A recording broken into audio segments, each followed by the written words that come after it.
മലയാളികളാണ് ഏറ്റവും കൂടുതൽ സിനിമയെ വിമർശിക്കുക. സിനിമയെ ആസ്വദിക്കുക എന്നതിനപ്പുറത്ത് സിനിമയെ വിമർശിക്കുക. ആസ്വാദനവും വിമർശനവും തമ്മിൽ വ്യത്യാസമുണ്ട്. സ്വന്തമായി വീട്ടിൽ ടി വി ഇല്ലാത്ത ശനിയും ഞായറും തൊട്ടപ്പുറത്ത് വീട്ടിൽ പോയി ടി വി കാണും.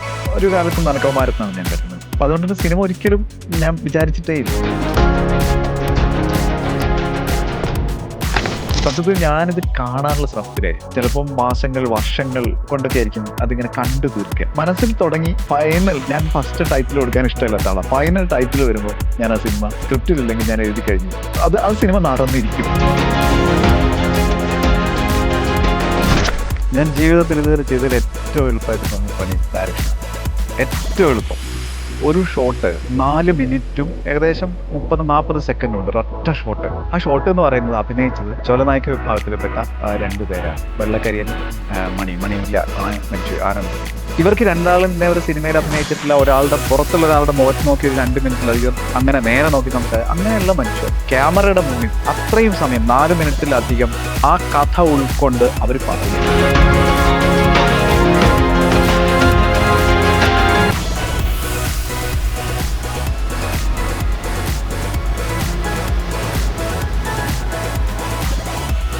നമസ്കാരം.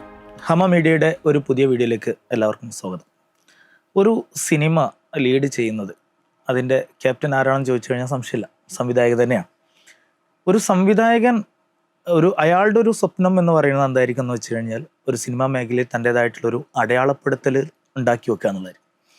ഒരു അടയാളപ്പെടുത്തൽ ബാക്കി വെക്കാതെ പോകുന്ന ഒരു സംവിധായകൻ ഭയങ്കരമായിട്ടുള്ളൊരു വിഷമം അനുഭവിച്ചു. പക്ഷേ ഒരു സിനിമ ചെയ്യുക അല്ലെങ്കിൽ 2 സിനിമ ചെയ്യുക, ആ സിനിമയൊക്കെ തന്നെയും നല്ല മികച്ചൊരു അടയാളപ്പെടുത്തലായി തീരുക എന്ന് പറയുന്നത് ഭയങ്കരമായിട്ടൊരു ഭാഗ്യം കൂടിയാണ്. അത്തരത്തിൽ ഭാഗ്യം കടാക്ഷിച്ച അല്ലെങ്കിൽ തൻ്റെ സ്കില്ല് കൊണ്ട് തൻ്റേതായിട്ടുള്ള മേഖലകൾ കെട്ടിപ്പടുത്ത ഒരു സംവിധായകനാണെന്ന് നമ്മുടെ കൂടെയുള്ളത് ശ്രീ ഉണ്ണികൃഷ്ണൻ ആവള. Welcome sir. സന്തോഷം. നമ്മൾ സിനിമയെക്കുറിച്ച് ഇങ്ങനെ പറയുമ്പോഴേ എപ്പോഴും ആദ്യ സിനിമ എന്ന് പറയുന്നത് നമ്മൾ ആദ്യ കുഞ്ഞിനെ പോലെ നമ്മളെപ്പോഴും എന്ത് ചെയ്യാണ്, ഒരു ഭയങ്കരമായിട്ടുള്ള ഒരു സ്വപ്നങ്ങൾ താലോലിച്ച് ഒരു കാലത്ത് എന്ത് ചെയ്യാണ് അത് പുറത്തിറങ്ങുന്ന ഒരു സംഭവമാണ്. ഈ ഒരു സാധനത്തിൽ നമ്മൾ ഫസ്റ്റ് സിനിമ ഉടലാഴം പറയുമ്പോൾ അതിൻ്റെ ഒരു തുടക്കം അല്ലെങ്കിൽ അതിലേക്ക് എത്തിപ്പെടാനുള്ള സാഹചര്യം അവിടെ നിന്ന് തുടങ്ങിയായിരിക്കും നല്ലത് തോന്നുക. ഓക്കെ, ഉടലാഴത്തിൻ്റെ ഒരു ചിന്ത എവിടെ നിന്ന് വരുന്നത്? കാരണം ഒരു ചിന്തയാണല്ലോ ഒരു സിനിമയായിട്ട് വരുന്നത്. ഒരു ചിന്ത എവിടെ നിന്ന് തുടങ്ങിയെന്നുള്ളത് അവിടെ നിന്ന് നമുക്ക് തുടങ്ങാം. എന്നെ സംബന്ധിച്ച് ആദ്യത്തെ കുഞ്ഞ് ഉടലാഴം അല്ല, അത് ലാസ്റ്റ് പേജ് ആയിരുന്നു. അതായത് ഞാൻ ജീവിതത്തിൽ ഒരിക്കലും 30 വയസ്സിന് മുമ്പ് ചലച്ചിത്ര സംവിധായകനാവണമെന്ന് ആഗ്രഹിച്ചയോ തീരുമാനിച്ചോ ആളല്ല. എൻ്റെ സ്വപ്നത്തിൽ പോലും ഞാൻ സിനിമാക്കാരനാവുമെന്ന് ഞാൻ വിചാരിച്ചിട്ടില്ല. കാരണം ഞാൻ വരുന്നത് ആവള എന്ന് പറയുന്ന ഒരു ഗ്രാമത്തിൽ നിന്നാണ്. സിനിമയിലേക്കുള്ള ആക്സസ്, പാരൽ കോളേജ് വിദ്യാഭ്യാസ ജീവിതം, ഇങ്ങനെയൊക്കെ വരുന്നത് കൊണ്ട് തന്നെ സിനിമ ഒരുപാട് ദൂരെയായിരുന്നു. നമ്മുടെ സ്വന്തമായി വീട്ടിൽ ടി വി ഇല്ലാത്ത ശനിയും ഞായറും തൊട്ടപ്പുറത്തെ വീട്ടിൽ പോയി ടി വി കാണുന്ന ഒരു കാലത്ത് നടക്കവന്മാരെന്നാണ് ഞാൻ കരുതുന്നത്. അപ്പം അതുകൊണ്ട് തന്നെ സിനിമ ഒരിക്കലും ഞാൻ വിചാരിച്ചിട്ടേ ഇല്ല. പക്ഷേ അന്നൊക്കെ ഞാൻ ഒരു പത്രപ്രവർത്തകനാവുക എന്നത് എന്നെ സംബന്ധിച്ചൊരു വലിയ ആഗ്രഹം ഉണ്ടായിരുന്നു. അതുകൊണ്ട് തന്നെ ഞാൻ എഴുതാറുണ്ടായിരുന്നു. അതായത് ലേഖനങ്ങൾ, ഫീച്ചറുകൾ ഒക്കെ എഴുതാറുണ്ടായിരുന്നു.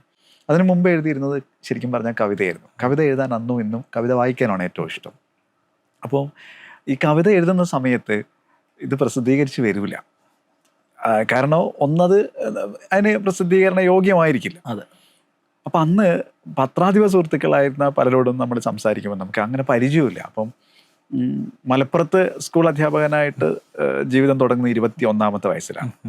അപ്പോൾ അന്നുള്ള കവിത വായിക്കുന്ന അത്തരം ക്യാമ്പുകളിലൊക്കെ പങ്കെടുക്കും. അപ്പോൾ മനോരമയുടെ സ്ത്രീ ക്യാമ്പിലാണ് ആദ്യമായിട്ട് ഒരു ക്യാമ്പ് പങ്കെടുക്കുന്നത്. പിന്നെ മാതൃഭൂമിയുടെ ഒരു ക്യാമ്പിൽ. അപ്പോൾ മാതൃഭൂമിയുടെ ക്യാമ്പ് എന്ന് പറയുന്നത് ഈ അന്ന് എൻ്റെ സാംസ്കാരിക മേഖലയിൽ പ്രവർത്തിക്കുന്ന ഒരു കുട്ടികളുടെ ഒരു ഇതുണ്ടായിരുന്നു, അതുവഴി. അപ്പം അതിൽ നിന്നൊക്കെ നമുക്ക് മനസ്സിലാവുന്നത് പേരൊന്നുമില്ലാത്ത ആളുകളുടെ കവിതയൊക്കെ പ്രസിദ്ധീകരിച്ചു വരാൻ സമയമെടുക്കും, അല്ലെങ്കിൽ എൻ്റെ കവിത മൂത്തിട്ടില്ല. അതെ. അപ്പം ഈ സമയത്താണ് എന്നാൽ പിന്നെ ബൈലൈനൊക്കെ ഉണ്ടെങ്കിൽ കവിത ഒന്ന് ശ്രദ്ധിക്കുമായിരിക്കും. കാരണം പത്രാധിപരുടെ കയ്യിൽ ദിവസം 300-400 കവിത വരുന്ന ഒരു കാലമാണ്. അപ്പം ഒരു പേര് ഒന്ന് നോക്കിയിട്ട് അപ്പം അതങ്ങനെ പറയുകയും ചെയ്യും, ഞങ്ങള് കവിത എഴുതുന്ന ആളുകൾ. അപ്പം അങ്ങനെയാണ് ശരിക്കും പറഞ്ഞാൽ ലേഖനം, ഫീച്ചറൊക്കെ എഴുതാൻ തുടങ്ങുന്നത്. പക്ഷെ അത് ഭയങ്കരമായിട്ട് ആളുകൾ അത് സ്വീകരിക്കുകയും പിന്നീട് പത്രാധിപരെ എങ്ങോട്ട് ചോദിക്കുകയും ചെയ്യുന്ന രീതിയിലേക്കായപ്പോൾ ഞാൻ ഫീച്ചർ എഴുതാൻ തുടങ്ങി. ലേഖനം ആഴ്ചപ്പതിപ്പുകളിൽ എഴുതുകയും ഫീച്ചർ എന്ന് വെച്ചാൽ ഭയങ്കര വായനക്കാരുണ്ടാവും അന്ന് ഈ വാരാന്ത്യ പതിപ്പുകളുടെ കവർ സ്റ്റോറി ആയിട്ട് വരുമ്പോൾ. അങ്ങനെയാണെന്ന് തോന്നുന്നു എൻ്റെ പേര് വായിക്കുന്ന കുറച്ച് ആളുകൾക്കെങ്കിലും ഉള്ളിൽ തട്ടുന്നത്. ഈ ഫീച്ചറുകളിൽ നിന്നാണ് ഞാൻ പിന്നെ ആ സമയത്ത് ഞാൻ നിലമ്പൂരിലേക്ക് എൻ്റെ താമസം മാറുന്നു. ജീവിത പങ്കാളിയുടെ വീട് നിലമ്പൂരിലായിരുന്നു. അപ്പോൾ ഞാൻ അവിടെ തന്നെയാണ് കുറേ വർഷങ്ങൾ. അവിടുന്ന് മലപ്പുറത്തെ സ്കൂളിലേക്ക് വരുന്നൊരു സമയമായിരുന്നു. ഈ സമയത്ത് അവിടുത്തെ പ്രാദേശിക ജീവിതം ആവളയിലുള്ള പ്രാദേശിക ജീവിതത്തെക്കാളും വളരെ വ്യത്യസ്തമാണ്. വളരെ വളരെ വ്യത്യസ്തമാണ്. കാരണം നാടുകാണിയുടെ താഴെ ഈ പറയുന്ന വളരെ വ്യത്യസ്തമായ ഒരു സാംസ്കാരിക ജീവിത ഭൂപടത്തിലാണ് നിലമ്പൂരും പൂക്കോട്ടുംപാടും ഒക്കെ. അപ്പോൾ അവിടെ ഉണ്ടാവുമ്പോൾ അവിടുത്തെ പത്രങ്ങളുടെ പ്രാദേശിക പേജുകളിലുള്ള വാർത്തകളിൽ നിന്നാണ് ശരിക്കും പറഞ്ഞാൽ ലാസ്റ്റ് എപ്പിച്ച എന്ന് പറയുന്ന എൻ്റെ ഡോക്യുമെൻ്ററി ഉണ്ടാവുന്നത്.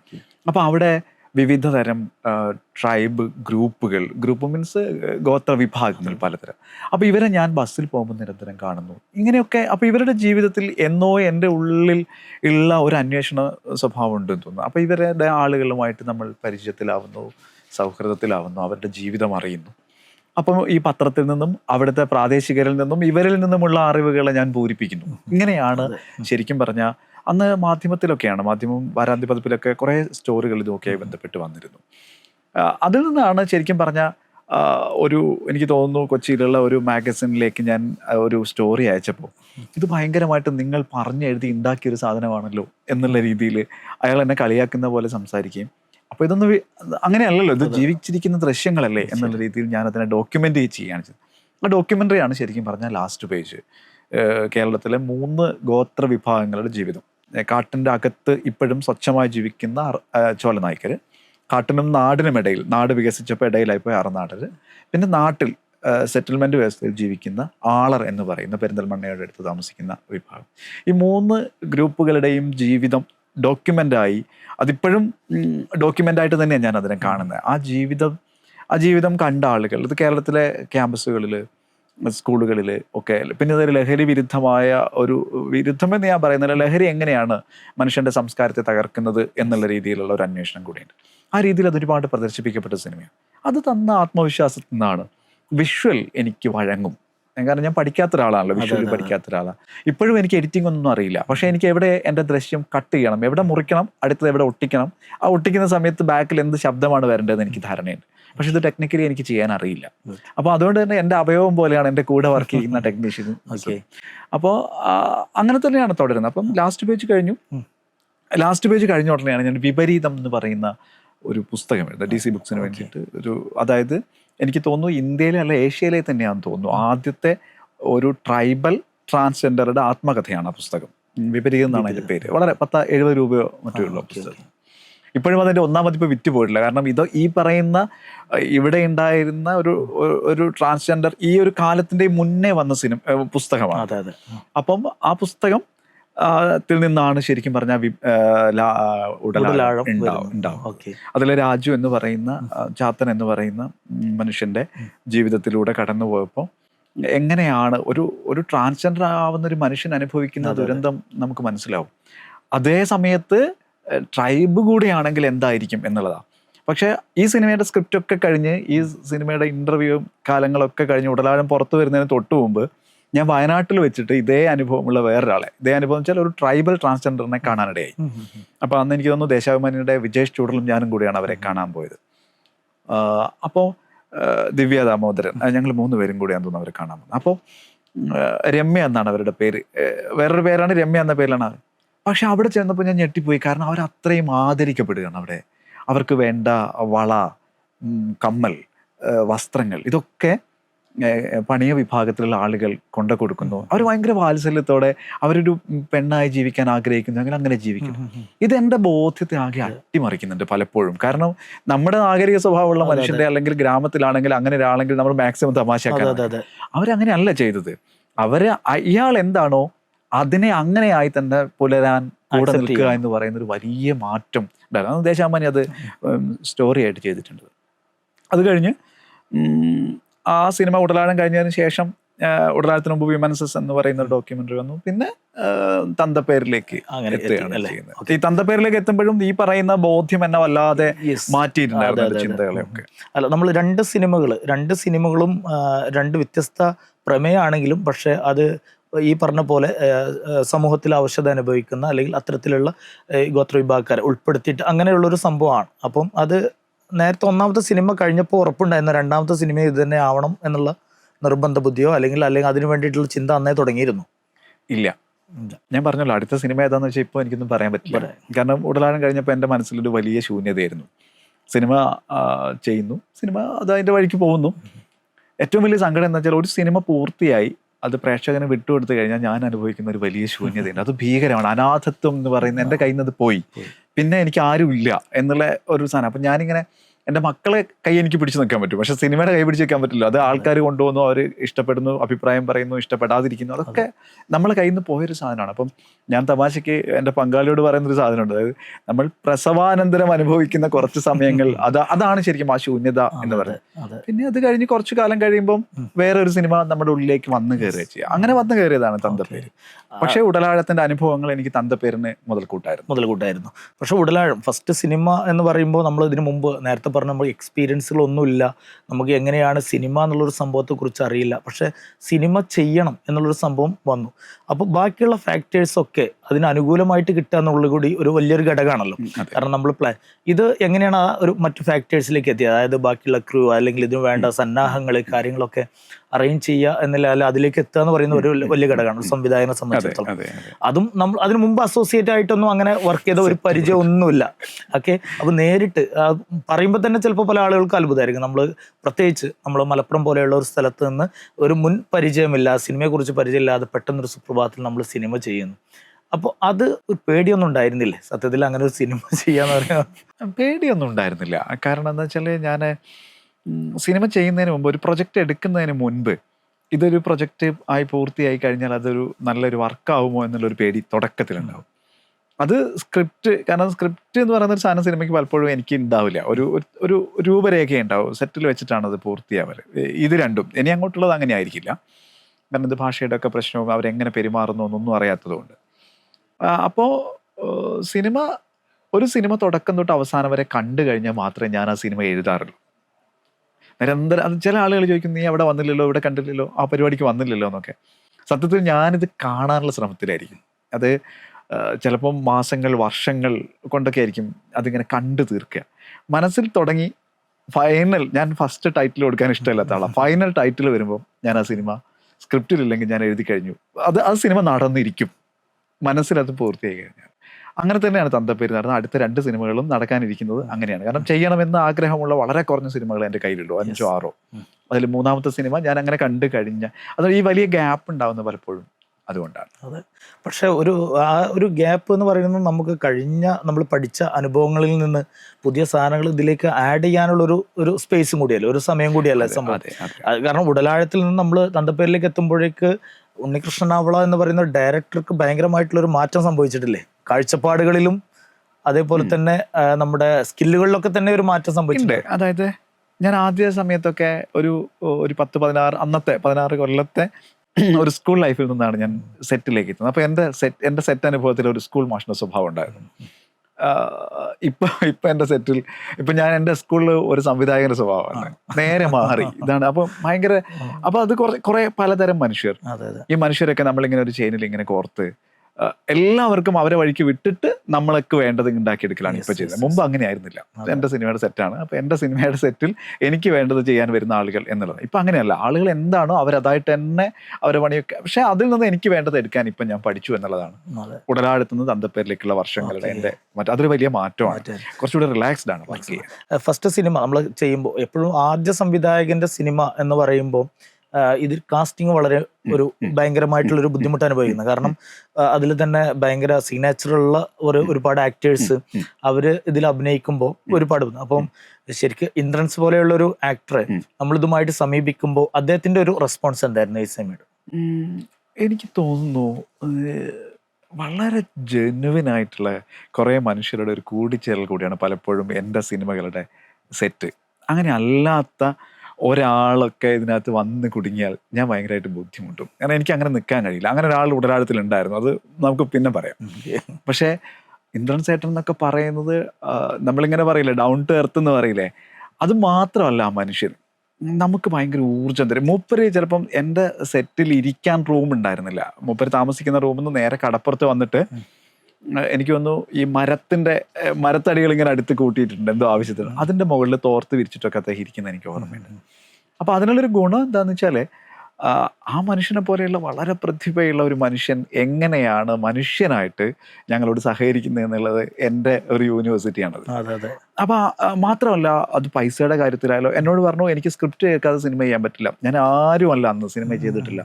നേരെ ഞാൻ അദ്ദേഹത്തിൻ്റെ അടുത്ത് പോന്നു, വിപരീതത്തിൻ്റെ ഒരു കോപ്പി കൊടുത്തു. പിന്നീട് ഞാൻ റൂമിലേക്ക് എന്നെ വിളിച്ചു. ഞാൻ പോയിട്ട് കഥ പറഞ്ഞു കഴിഞ്ഞപ്പോൾ പറഞ്ഞു ശരി നമുക്ക് ചെയ്യാം. പേയ്മെന്റിനെ കുറിച്ച് പോലും എന്നോട് അങ്ങനെ മോശം മീൻസ് ഒരു ആ രീതിയിൽ ആ കഥ അദ്ദേഹത്തിന് ഇഷ്ടമായതുകൊണ്ട് അങ്ങനെയാണ് ആ സിനിമ നടക്കുന്നത്. പിന്നെ ഇന്ദ്രൻ ചേട്ടൻ പല സമയത്തും ആ സിനിമയുടെ തുടർച്ചയിൽ പലപ്പോഴും മൂപ്പർക്ക് തിരക്കുകളാണെങ്കിൽ പോലും അയക്കുന്ന എല്ലാ പരിപാടികൾക്കും കൃത്യമായി മെസ്സേജ് അയക്കുകയും കൂടെ നിൽക്കുകയും ചെയ്തിട്ടുണ്ട്. ഓക്കെ, എല്ലാ അതിൽ കാസ്റ്റ് ചെയ്ത ആളുകളൊക്കെ തന്നെ പിന്നീട് എപ്പോഴെങ്കിലും അത് ആ ഒരു കാസ്റ്റിംഗ് മിസ്കാസ്റ്റ് ആണെന്ന് തോന്നിയിട്ട് ഏതെങ്കിലും കേസ് ഉണ്ടായിരുന്നോ? കാരണം എന്നെ സംബന്ധിച്ച് എന്താന്ന് വെച്ചാല് എൻ്റെ ആദ്യത്തെ നായകൻ മണിയാണ്. വളരെ വൈവിധ്യങ്ങളുള്ള വളരെ പ്രതിഭാശാലിയായ ഒരു ചെറുപ്പക്കാരൻ. അദ്ദേഹത്തിൻ്റെ ജീവിത രീതി ജീവിതശൈലി ഒക്കെ വ്യത്യസ്തമാണ്. നേരെ അപ്പുറത്ത് ജോയ് മാത്യു ആണ്. അപ്പോൾ ഞാൻ ഈ രണ്ട് മനുഷ്യന്മാരെയും എൻ്റെ നടന്മാരാക്കിയ അതുകൊണ്ട് എനിക്ക് ഭയങ്കരമായ പാഠങ്ങളും ഉണ്ടായിരുന്നു. ആര് വേണം ആര് വേണ്ട എന്നൊക്കെയുള്ള തീരുമാനിക്കാൻ എനിക്ക് കഴിയുമായിരുന്നു. ചില സെറ്റുകളിലൊക്കെ നമുക്ക് ചില ആളുകൾ അഭിനയിക്കാൻ വരുമ്പോൾ വലിയ രാഷ്ട്രീയ പ്രസംഗങ്ങളൊക്കെ നടത്തും. പക്ഷേ അതിൽ അവരാവശ്യപ്പെടുന്ന ലെമൺ ടീയിൽ മധുരം കുറഞ്ഞു പോയാൽ പ്രശ്നം ഉണ്ടാക്കുന്ന മനുഷ്യരെയും ഞാൻ കണ്ടിട്ടുണ്ട്. അപ്പോൾ അങ്ങനെ ഒരു നാരങ്ങ ചായയുടെ പഞ്ചസാരയുടെ അളവ് നോക്കിയിട്ട് സെറ്റ് പെരുമാറുന്ന മനുഷ്യരെ എനിക്ക് കഴിയില്ല. കാരണം ഞാൻ ഇത്ര സിനിമ എടുക്കാൻ ആരോടും പറഞ്ഞിട്ടില്ലല്ലോ. അങ്ങനെയുള്ള ആളുകളെ എനിക്ക് ആവശ്യമില്ല. അതായത് ഇന്നയാളെന്നല്ല ഞാൻ പറയുന്നത്, അങ്ങനെയുള്ള ആളുകളും ഉണ്ട്. അപ്പം നമ്മൾ ടീം എന്ന് പറയുന്നത് ഒരു കലാസമിതി പ്രസ്ഥാനത്തിൻ്റെ ഒക്കെ തുടക്കത്തിൽ നിന്നാണ് ഞാൻ വരുന്നത്, ആവള പ്രദേശ് കലാസമിതി എന്ന് പറയുന്നത്. അപ്പോൾ അതുകൊണ്ട് തന്നെ ഞാൻ രൂപപ്പെട്ടത് അങ്ങനെ ഒരു സ്വഭാവത്തിൽ നിന്നാണ്. ആ സ്വഭാവത്തിൽ എനിക്ക് ഇന്നേ വരെ മാറ്റം ഉണ്ടായിട്ടില്ല. എന്നാൽ എനിക്ക് സിനിമകൾ ഉണ്ടാവുന്നുണ്ട്, അടുത്ത സിനിമകൾക്ക് സാധ്യതകളുണ്ട്. അപ്പോൾ അങ്ങനെ തന്നെ ജീവിക്കാനാണ് ഞാൻ ആഗ്രഹിക്കുന്നത്. ഒരുപാട് സ്വപ്നങ്ങളൊന്നും എനിക്കില്ല. ഓക്കെ, പക്ഷെ നമ്മൾ രണ്ട് സിനിമകൾ നമ്മളിപ്പോൾ എടുത്ത് ഉടലാഴം തന്തപ്പേരായാലും കുറച്ചുകൂടി ഒരു കൊമേഴ്ഷ്യൽ സിനിമയുടെ ഒരു പ്ലാറ്റ്ഫോമിൽ നിന്ന് മാറിയിട്ട് മറ്റൊരു തരത്തിലുള്ള ഒരു സംഭവത്തിലേക്കാണ് അതിന് നമുക്ക് കൊണ്ടുപോയത്. അതായത് ആളുകൾ കൂടുതൽ കാണുക എന്നതിനപ്പുറത്ത് അല്ലെങ്കിൽ പൈസ ഉണ്ടാക്കുക എന്നതിനപ്പുറത്തേക്ക് ആളുകളുടെ ഇടയിൽ ഒരു ചർച്ചയാവുക അല്ലെങ്കിൽ നിരൂപക ശ്രദ്ധ പിടിച്ചു പറ്റുക എന്നുള്ള രീതിയിലേക്കാണ്. പക്ഷേ കൊമേഴ്ഷ്യൽ സിനിമ എന്നുള്ള സംഭവം പ്ലാറ്റ്ഫോം അത് നിങ്ങളുടെ മൈൻഡിലുണ്ടോ? നമ്മൾ എപ്പോഴെങ്കിലും ചെയ്യണം എന്നുള്ള ഒരു സംഭവം? ഞാനും കുറച്ച് വല്ലാതെ കൺഫ്യൂഷനിലാണ് ആ കാര്യത്തിൽ. ഞാൻ ചെയ്യുന്ന ഒരു സിനിമ എല്ലാവരും കാണുന്ന സിനിമയാവുക എന്നുള്ളതാണ് ഞാൻ ആഗ്രഹിക്കുന്നത്. ഓക്കെ, നിങ്ങൾ ഉദ്ദേശിച്ച ആളുകൾ കാണുന്ന കമേഴ്ഷ്യൽ എന്നുള്ള അർത്ഥത്തിലാണ് ഞാൻ ഉദ്ദേശിക്കുന്നത്. ഞാൻ ചെയ്യുന്ന സിനിമ എല്ലാവരും കാണുന്ന രീതിയിൽ അങ്ങനെ കണ്ടിട്ട് ടിക്കറ്റിന് പൈസ കിട്ടുന്ന വിജയിക്കുന്ന ഒരു സിനിമ എന്നുള്ളത്. സിനിമയുടെ വിജയം എന്ന് പറയുന്നത് രണ്ട് രീതിയിലാണ് ഇപ്പോൾ കാണുന്നത്. ഒരു കലാരൂപം എന്നുള്ള രീതിയിൽ അതിനെ ആളുകൾ കാണുകയും ഈ നിരൂപണ ശ്രദ്ധ നേടുക എന്ന് പറയുന്നത് എൻ്റെ ഉദ്ദേശമല്ല കേട്ടോ. നിരൂപണം ശ്രദ്ധിക്കുന്നതുകൊണ്ട് അവരതിനെ കുറിച്ച് പറയുന്നു. അത് ശ്രദ്ധയുണ്ട്, നെഗറ്റീവും പോസിറ്റീവും ഒക്കെ വരും. പക്ഷെ ഞാൻ ആഗ്രഹിക്കുന്ന എന്നെ പോലെയുള്ള മനുഷ്യർ, സാധാരണക്കാരായ മനുഷ്യർ കാണുന്ന സിനിമ, ആ കാഴ്ചയിൽ ഞാൻ പല സിനിമകൾ കണ്ടപ്പോൾ, പല പുസ്തകങ്ങൾ വായിച്ചപ്പോൾ, പോയ കുഞ്ഞു യാത്രകൾ പോയപ്പോൾ എന്നിലുണ്ടാക്കിയ കുറേ മാറ്റങ്ങൾ, നമ്മളെന്താ പറയുക, ഒരു പുതുക്കൽ നടക്കുന്നത്. അങ്ങനെ നടക്കുന്ന ഒരു മിനിറ്റ്, നമ്മൾ 2 മണിക്കൂർ തിയേറ്ററിൽ ഇരിക്കുമ്പോൾ 1 മിനിറ്റ് മതി ആ സിനിമ വർത്തായി എന്ന് ഞാൻ വിശ്വസിക്കാൻ. അങ്ങനെ 1 മിനിറ്റ് ഇല്ല എന്ന് വിചാരിക്കുകയാണ്. അങ്ങനെയാണ് ഞാൻ ആ സിനിമ ചെയ്യില്ല എന്നല്ല, ചെയ്തിട്ടുണ്ടെങ്കിൽ ഞാനത് പുറത്തു വിടില്ല. അതുകൊണ്ടാണ് പലപ്പോഴും പ്രൊഡക്ഷൻ എന്നുള്ള സാധനം, ഞാൻ സിനിമ ചെയ്തിട്ട് പുറത്ത് ഒരു പ്രൊഡക്റ്റ് ആയതിനു ശേഷം, പ്രൊഡക്റ്റ് എന്ന് പറയാൻ ഒരു സൃഷ്ടി എന്നുള്ള രീതിയിൽ പൂർണ്ണമായൊരു സാധനം ഞാൻ എൻ്റെ പ്രൊഡ്യൂസർക്ക് കൊടുക്കാറ്. അപ്പോൾ അങ്ങനെയുള്ള സിനിമയെ വേണ്ടു. അത് കമേഴ്ഷ്യൽ ആണെങ്കിൽ, നിങ്ങൾ ഉദ്ദേശിക്കുന്ന കമേഴ്ഷ്യൽ വാണിജ്യപരമായി സിനിമ നിർമ്മിക്കുന്നില്ല. പകരം ഞാൻ ചെയ്യുന്ന ഒരു സിനിമയെ എനിക്ക് കൂടുതൽ ആളുകളിലേക്ക് എത്തിക്കാൻ കഴിയുമെന്ന് ഞാൻ വിശ്വസിക്കുന്നുണ്ട്. കാരണം ഉടലാഴത്തിനേക്കാൾ പ്രേക്ഷകർ തന്തപ്പേരിൽ ഉണ്ട്. മാത്രമല്ല തന്തപ്പേരൊക്കെ സംസാരിക്കുന്ന വിഷയം എന്ന് പറഞ്ഞാൽ ഹൈലി ടഫാണ്. ഒരു ടെക്സ്റ്റ് പുസ്തകം വായിക്കുന്ന പോലെയാണ്. അതൊരു കഥ വായിക്കുന്ന പോലെ പോകണം എന്ന് പറഞ്ഞാൽ അത് സാധ്യമല്ല സിനിമ ചെയ്യുന്ന സമയത്ത് തന്നെ. അതുകൊണ്ടാണ് ഞാൻ അതിൻ്റെ സെറ്റും അതിൻ്റെ സംഖ്യയും ഒക്കെ അതിനെ പരിമിതമായ രീതിയിൽ ചെയ്യുന്നത് എന്ന് വിചാരിച്ച്. വളരെ അടുത്ത സിനിമ ഞാൻ മുമ്പ് പറഞ്ഞതുപോലെ അത് കാശ്മീരിലാണ് പടം. കാശ്മീരിലെ മീൻസ് ആ സർക്യൂട്ടിലാണ് പടം വരുന്നത്. അത് മലയാളത്തിലല്ല ചെയ്യുന്നത്. അതും ചെറിയ പടമാണ്. പക്ഷേ അത് കഴിഞ്ഞാൽ ചിലപ്പം അതിനിടയിൽ മറ്റൊരു ഒരു ഒരു ഒരു ഒരു അത്ര കട്ടിയില്ലാത്തൊരു സിനിമ വരാൻ സാധ്യത. കാരണം എനിക്കും ഈ നമ്മൾ ഫെസ്റ്റിവലിലൊക്കെ പോകുമ്പോൾ മലയാളികളാണ് ഏറ്റവും കൂടുതൽ സിനിമയെ വിമർശിക്കുക. സിനിമയെ ആസ്വദിക്കുക എന്നതിനപ്പുറത്ത് സിനിമയെ വിമർശിക്കുക. ആസ്വാദനവും വിമർശനവും തമ്മിൽ വ്യത്യാസമുണ്ട്. ഈ നിങ്ങൾക്ക് എങ്ങനെ മുന്നോട്ട് പോവാമെന്ന് നിങ്ങളുടെ പ്രവൃത്തികളിൽ നിന്ന് ഒരാൾ നിങ്ങളോട് ഹൃദയത്തോടെ സൗമ്യമായി പറഞ്ഞു തരികയാണ് എങ്കിൽ അത് നിങ്ങൾ ഭയങ്കരമായിട്ട് ഗുണം ചെയ്യും. ഇപ്പൊ തന്തപ്പേര് എന്ന് പറയുന്ന സിനിമ IFFK കഴിച്ചിട്ട് അന്ന് അവാർഡ് സെറിമണി ഒക്കെ കഴിഞ്ഞ് രാത്രി അതിൻ്റെ ജൂറിയിലുള്ള ഒരാൾ എൻ്റെ അടുത്ത് വന്ന്, എനിക്ക് ഇംഗ്ലീഷ് അറിയില്ല, അദ്ദേഹം എന്നോട് പറഞ്ഞ ഭാഷ എനിക്ക് കൃത്യമായി മനസ്സിലാവുന്നുണ്ട്, പക്ഷെ എനിക്ക് അങ്ങോട്ട് മുഴുവൻ. പക്ഷെ അദ്ദേഹം പറഞ്ഞ 3 പോയിന്റുകളുണ്ട്. ആ സിനിമ മൊത്തം മൂപ്പര് കണ്ടിട്ട് എഡിറ്റിങ്ങിൽ ഇങ്ങനെ ചെയ്താൽ ആ സിനിമ എങ്ങനെയാവുമെന്ന്. ഞാൻ തിരിച്ച് വീട്ടിലെത്തി, എഡിറ്ററും ഞങ്ങളെല്ലാവരും കൂടെ അന്ന് ഗൂഡല്ലൂരാണ് ഒരു 4-5 ദിവസം താമസത്തിന് അങ്ങനെ പോയത്. അവിടെ ഇരുന്ന് ഈ സാധനം ഇങ്ങനെ ചെയ്തപ്പോൾ സിനിമ മാറി. ഇതാണ് സിനിമയുടെ വിമർശനം എന്നാണ് ഞാൻ മനസ്സിലാക്കുന്നത്. അല്ലാതെ അതിനകത്ത് അറിയാതെ നമ്മൾ വെച്ചുപോയ ഒരു കൊട്ടയുടെ നിറം പച്ചയായതുകൊണ്ട് ചോപ്പായതുകൊണ്ട് ആ കൊട്ടയ്ക്ക് എങ്ങനെ അത് വന്നത്, അത് രാഷ്ട്രീയവൽക്കരിക്കല്ലേ എന്ന് ചോദിക്കാൻ വേണ്ടി ചോദിക്കുന്ന ചോദ്യങ്ങൾക്ക് അപ്പുറത്തേക്ക് ഞാൻ ആഗ്രഹിക്കുന്ന ഇത്തരം വിമർശനങ്ങളാണ്. അതിന് അത്തരം വിമർശനങ്ങൾ കുറവാണ്.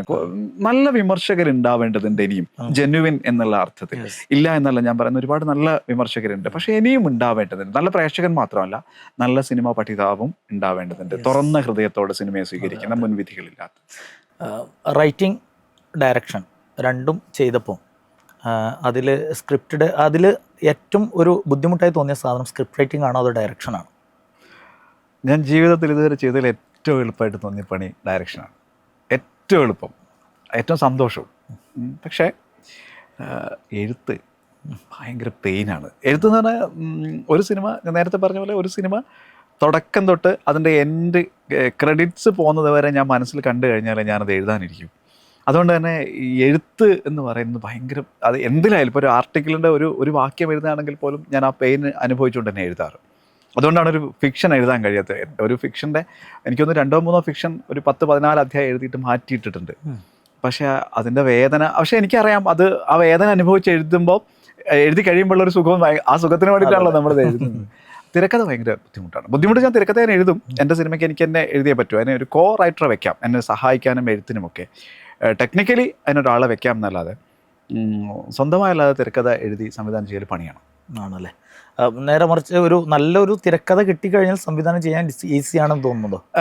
സത്യത്തിൽ എൻ്റെ ഉള്ളിൽ എനിക്കിപ്പോൾ 44 വയസ്സായി. അപ്പോൾ ഞാൻ എൻ്റെ ആയുസ് മാക്സിമം ഇടുന്നത് 60 വയസ്സാണ്. അപ്പോൾ 44 to 60 16 വർഷം ഇനിയുള്ളൂ. 16 വർഷം എന്ന് പറഞ്ഞാൽ എൻ്റെ സർവീസിന് കാലം പോലും എനിക്ക്. അപ്പോൾ 16 വർഷത്തിനുള്ളിൽ ചെയ്യാനുള്ള എൻ്റെ ഒരു രീതി വെച്ചിട്ടാണെങ്കിൽ 3 കൊല്ലത്തേക്ക് ഒരു സിനിമ വെച്ചാൽ എത്ര സിനിമയും ഞാൻ 5-6 സിനിമ. അപ്പോൾ ആ സിനിമകൾ ഓൾറെഡി ഒരു 3-4 സിനിമകൾ എൻ്റെ കയ്യിലുണ്ട്. പിന്നെ എന്നെ ഞെട്ടിക്കുന്ന, എക്സൈറ്റ് ചെയ്യുന്ന ഒരു തിരക്കഥ വരികയാണ്. ഉറപ്പായിട്ടും നമുക്ക് അതിനെക്കുറിച്ച് നോക്കാം. അത്രേ ഉള്ളൂ. അല്ല, ഇപ്പൊ നമ്മുടെ അങ്ങനെ ഒരു പ്ലാനിങ് ഇല്ല. എൻ്റെ ഉള്ളിലില്ല. ഞാനിപ്പോൾ എൻ്റെ സുഹൃത്തുക്കളോടൊക്കെ എൻ്റെ ഉള്ളിലുള്ള കഥ സിനിമയാക്കാം എന്നുള്ളതാണ് ഇപ്പോഴത്തെ ഒരു കോൺസെപ്റ്റ്. അതെ. പക്ഷെ അതിൽ നിങ്ങൾ നേരത്തെ പറഞ്ഞ പോലെ അതൊരു പൊളിറ്റിക്കലി ആയിട്ടുള്ള, കമേഴ്ഷ്യൽ അല്ലാത്ത, നേരത്തെ പറഞ്ഞ കമേഴ്ഷ്യൽ എന്നുള്ള വാക്ക് മാറ്റിവെക്കണം. അതായത് സാമ്പത്തിക വിജയം നേടുന്ന സിനിമ ഇല്ലേ എന്നുള്ള ചോദ്യത്തിന് അത് സംഭവിച്ചേക്കാം.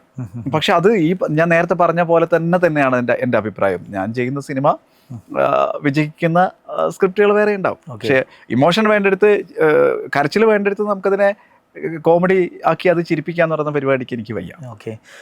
ഈ സിനിമ നമ്മൾ ഉടലാഴത്തിൻ്റെ നമ്മൾ അതിൻ്റെ ഫസ്റ്റ് പ്രിന്റ് കണ്ടു, സംഭവം ഓക്കെ, അടിപൊളി. എല്ലാവരും അതിൽ ഫസ്റ്റ് ഒരു വിമർശനാത്മകമായിട്ടുള്ള എന്തെങ്കിലും സംഭവം പറഞ്ഞത് എന്തെങ്കിലും മൈൻഡിലുണ്ടോ? അങ്ങനെ എന്തെങ്കിലും? എനിക്ക് തന്നെ തോന്നിയിരുന്നു. കാരണം ഇപ്പോൾ തന്തപ്പേരിൽ ഒരു ഷോട്ട് 4 മിനിറ്റും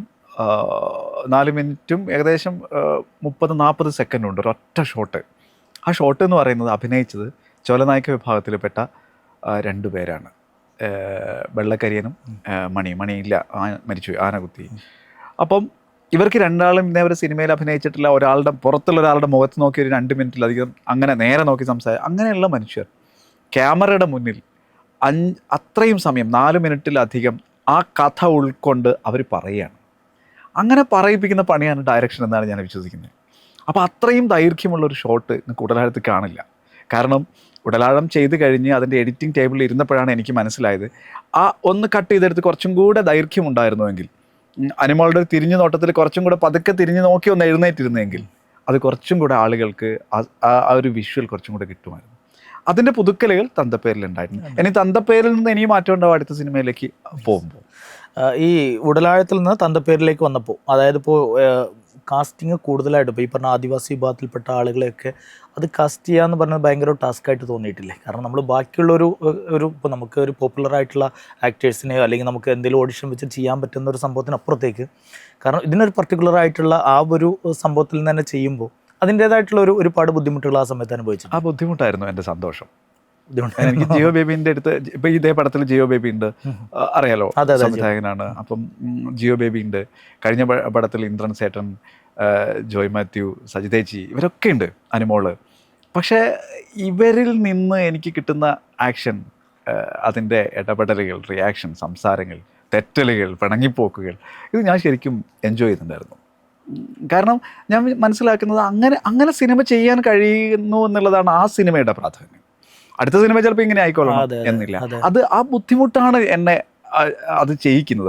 അതിൻ്റെ സംഭവം ആ ബുദ്ധിമുട്ട് കഴിഞ്ഞ എൻ്റെ റിസൾട്ടിൽ എനിക്ക് തോന്നുന്നു 4 വർഷത്തെ ഒരു ഷൂട്ടിംഗ് പാറ്റേൺ കഴിഞ്ഞിട്ട്, ഇതിൻ്റെ പാച്ച് കഴിഞ്ഞിട്ട് ഫൈനലി ഒരു രാത്രി എനിക്ക് തോന്നുന്നു ഒരു 11:30-ക്കാണ് റെഡ് ക്യാമറ കാറിൻ്റെ ഡിക്കി കയറ്റിയിട്ട് അവർ പറഞ്ഞേക്കുന്നത്.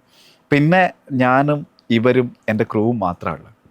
അന്ന് രാത്രി, അതായത് ഒരു 11:30 മുതൽ 4:30 വരെ ഞങ്ങൾ ഉറങ്ങാതെ ആദ്യമായിട്ടാണ് അങ്ങനെ ഇരുന്നിട്ടുണ്ടാവുക. സെറ്റിൽ കുറച്ച് വിറകൊക്കെ ഇട്ട് ഞങ്ങൾ അങ്ങനെ തീക്കൂട്ടി, താഴെ ഇങ്ങനെ ഒഴുകുന്ന വലിയ പുഴ, അതിൻ്റെ ഒച്ച മാത്രം കേട്ട് അധികം സംസാരിക്കാതെ ഇരുന്നു. അതാണ് ശരിക്കും ഞാൻ വാങ്ങിയ അവാർഡ് എന്നാണ് ഞാൻ വിശ്വസിക്കുന്നത്. ഒരു സിനിമ തീർത്ത് കഴിഞ്ഞിട്ട് അവർക്കൊപ്പം ഇരുന്ന് ഭയങ്കര റിലാക്സ്, പിറ്റേന്ന് കെട്ടിപ്പിടിച്ച് പിരിയുമ്പോൾ നമ്മൾ കൈമാറിയ ഒരു സ്നേഹമാണ്. അത് ഇതിൽ നിന്ന് കിട്ടുന്നതാണ്. പക്ഷേ അടുത്ത സിനിമയിലേക്ക് വരുമ്പോൾ ചിലപ്പോൾ ഇത് പാറ്റേൺ ആയിരിക്കില്ല, വേറൊരു പാറ്റേൺ. ഓരോ സിനിമയും ഓരോ അനുഭവങ്ങളും, ആ അനുഭവങ്ങളാണ് എൻ്റെ മുതൽക്കൂട്ട് എന്ന് തോന്നുന്നു. ഒരു 60 വയസ്സിനുള്ളിൽ കിട്ടിയാൽ കിട്ടി എന്ന് പറയുന്ന ഒരു ആയുസിനുള്ളിൽ നമുക്ക് ചെയ്തു തീർക്കാനുള്ള കുറേ കാര്യങ്ങളുണ്ട്. ആ കാര്യങ്ങളിലൂടെ ഇനിയും പോവേണ്ടതുണ്ട്. ഈ സാധാരണ ഒരു സംവിധാനം അനുഭവിക്കുന്ന ഏറ്റവും വലിയ പ്രശ്നങ്ങളൊന്ന് പ്രൊഡക്ഷൻ കോസ്റ്റിനെ കുറിച്ചാണ് സംഭവം. ഏതെങ്കിലും തരത്തിൽ, ഏതെങ്കിലും ഒരു ഘട്ടത്തിൽ ഇതിന് വേണ്ടിയിട്ട് കോംപ്രമൈസ് ചെയ്യേണ്ടി വന്നിട്ടുണ്ടോ ഈ 2 സിനിമയിൽ എവിടെയെങ്കിലും? ഈ ഒരു ചോദ്യം എന്നോട് ആദ്യമായിട്ട് ഒരാൾ ചോദിക്കുന്നത്. ഞാൻ നേരത്തെ പറഞ്ഞല്ലോ, മനസ്സിലൊരു സിനിമ കണ്ടു കഴിഞ്ഞാൽ ഞാനത് ചെയ്യും എന്നാണ് എൻ്റെ വിശ്വാസം. അത് ഞാൻ പണ്ട് എൻ്റെ കലാസമിതി അനുഭവങ്ങളിൽ നിന്നുള്ള, എൻ്റെ സ്കൂൾ അധ്യാപകൻ എന്നുള്ള രീതിയിലുള്ള അനുഭവങ്ങൾ, TTCക്ക് പോയത് എൻ്റെ ജീവിതത്തിൽ എൻ്റെ സംഘാടന സ്വഭാവത്തെ ഭയങ്കരമായിട്ട് മെച്ചപ്പെടുത്തിയിരുന്നു. അത് എങ്ങനെയായാലും ഞാൻ ചെയ്യുമെന്ന് പറഞ്ഞാൽ എനിക്ക് ഓർമ്മയുണ്ട്, ഈ സിനിമ പല സമയത്ത് നിൽക്കുമ്പോൾ അതിൻ്റെ 3 മാസം മുമ്പ് തുടങ്ങിയ 10 ലക്ഷം രൂപയുടെ കുറി ഞാൻ 7 ലക്ഷം രൂപയ്ക്ക് വിളിച്ചിട്ടുണ്ട്. ഇവിടെ അധ്യാപക സൊസൈറ്റിയിൽ പോയിട്ട് എൻ്റെയും ഭാര്യയുടെയും പേ സർട്ടിഫിക്കറ്റ് വെച്ചിട്ട് ഞാൻ പൈസ തരുന്നത്. അന്നൊന്നും അവർക്ക് ഞാൻ ആരാണെന്നോ എന്തിനാണ് ഇത് ചെയ്യുന്നതെന്നോ, ഒരു ദരിദ്രനായ ഒരു അധ്യാപകനെ പോലെയാണ്. അങ്ങനെ തന്നെ ആയിരുന്നു, ഒരു ആവശ്യം പൂർത്തീകരിക്കാൻ വേണ്ടി പോയത്. പിന്നെ അത് കുറേ കാലം കഴിഞ്ഞതിന് ശേഷമാണ് അവർക്ക് ഇന്നേ ആവശ്യത്തിന് ഞാൻ IFFK അവാർഡ് കിട്ടിയിട്ട് ഞാൻ അവർക്ക് എല്ലാവർക്കും ബിരിയാണി വാങ്ങാൻ വേണ്ടി ഈ കടമൊക്കെ വീട്ടി എല്ലാവരുടെയും എണ്ണി നിന്നിട്ട് ഞാൻ ഫുൾ ബിരിയാണി വാങ്ങാൻ എത്ര പൈസ വേണം നമുക്ക് എന്ന് ചോദിച്ചപ്പോഴാണ് അവരെന്താ കാര്യം എന്ന് ചോദിച്ചത്. അപ്പോൾ അതുകൊണ്ട് തന്നെ നല്ല റിസ്ക് ഉണ്ടാകുന്ന ചില ഘട്ടമാണ്, നല്ല റിസ്ക് തന്നെ പെട്ടുപോകും. പക്ഷേ ഞാൻ തിരഞ്ഞെടുത്തിരുന്ന എൻ്റെ ക്രൂ, എൻ്റെ ടെക്നീഷ്യൻസ് എന്ന് പറയുന്നത് അവരൊരു തരത്തിലും സാമ്പത്തികമായിട്ട് ബില്ലിട്ട് എൻ്റെ കൂടെ നിന്ന മനുഷ്യരല്ല. അവർക്കറിയായിരുന്നു ഈ സിനിമ എന്നതാണ്. ഇപ്പം ഞാൻ സിനിമയുടെ ഒന്ന് ക്യാമറാമാൻ ആയാലും മ്യൂസീഷ്യൻ ആയാലും ആരായാലും, എഡിറ്റർ പറയാതെ വയ്യ, എഡിറ്റർ ആയാലും ഹിഷാം എന്ന് പറയുന്ന എൻ്റെ അസിസ്റ്റൻ്റ്, ഇവരൊക്കെ തന്നെ എന്ന് പറയുന്നത് അവർ ഇത് പൈസയല്ല അവരുടെ പ്രശ്നം, ഈ സിനിമ നടക്കുക എന്നുള്ള അങ്ങനെ ഒരു സ്നേഹമുള്ള ഒരു ടീമിനെ കൂടെ തന്തപ്പേരിൽ എത്തുമ്പോൾ എനിക്ക് കിട്ടിയിട്ടുണ്ട്. അവർക്ക് ഒരു പരാതിയും ഇല്ലാത്ത രീതിയിൽ ഞങ്ങൾ ഒന്നായിരുന്നു. ഇനിയിപ്പോൾ നാളെ ഞങ്ങൾ എല്ലാവരും വേറെ പല സിനിമകൾ ചെയ്യാൻ വേണ്ടി പിരിഞ്ഞാലും വേറെ കുറച്ച് കഴിഞ്ഞാൽ വേറൊരു സിനിമയ്ക്ക് വേണ്ടി ഞങ്ങൾ ഒന്നിക്കും, ഒരു തരത്തിലുള്ള ഈഗോ ഇല്ലാതെ. അതുണ്ടല്ലോ, പിരിയുമ്പം പൊളിഞ്ഞു പോകുന്ന ബന്ധങ്ങളില്ലാത്ത മനുഷ്യരെയാണ് നമുക്ക് പലപ്പോഴും ഇത്തരം മേഖലയിൽ നമുക്ക് കിട്ടാത്തത്. അത് അങ്ങനെയുള്ള ആളുകളെ കൂടെ എനിക്ക് കിട്ടി എന്നുള്ളത് എൻ്റെ ഒരു ഭാഗ്യം. അതാണ് ഭാഗ്യം.